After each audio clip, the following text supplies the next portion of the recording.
Je suis Jean-Pierre Dantine, professeur à l'École polytechnique fédérale de Lausanne et directeur exécutif du centre E4S, Enterprise for Society, un centre commun à l'Université de Lausanne, l'EPFL et l'IMD.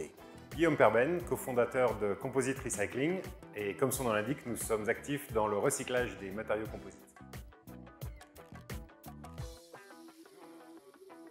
Je crois que le principal frein, c'est qu'on est bloqué sur une économie qui n'est pas circulaire, qui est linéaire, et que les conditions dans lesquelles nous l'avons développée font qu'aujourd'hui, c'est typiquement plus cher d'être circulaire que d'être linéaire. Ça dépend des conditions cadres, mais ça dépend aussi des prix qui parfois ne reflètent pas le vrai coût, tenant compte des externalités écologiques.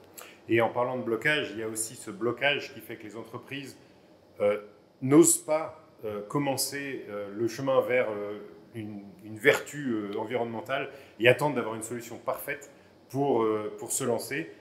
Le moindre progrès est déjà un progrès et arriver à faire mieux, c'est déjà le chemin. Et il faut dépasser ce blocage de se dire ma solution est parfaite ou elle ne l'est pas. Si elle ne l'est pas, je ne fais rien.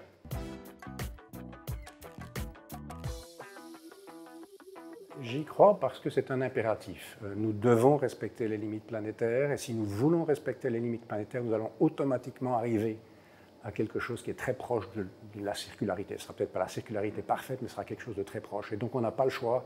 Notre responsabilité vis-à-vis des générations futures est extrêmement claire.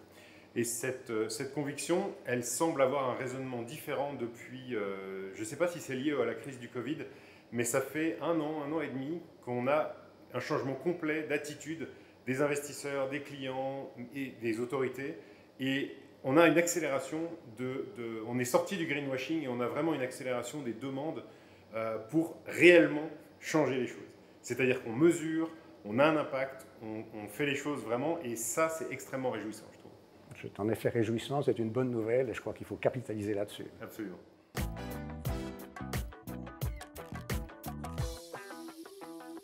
Du point de vue des entreprises, on travaille à des solutions, on essaye de perfectionner notre offre, mais on n'est pas tout seul. Et vraiment, c'est quelque chose qu'on a découvert. On a aussi des autorités, un canton, une confédération, on a des partenaires industriels qui tous sont en train de réfléchir. Et on leur apporte une solution, ils nous apportent des réponses. Quand on parle de recyclage, on parle de gouvernement, on parle de gouvernance.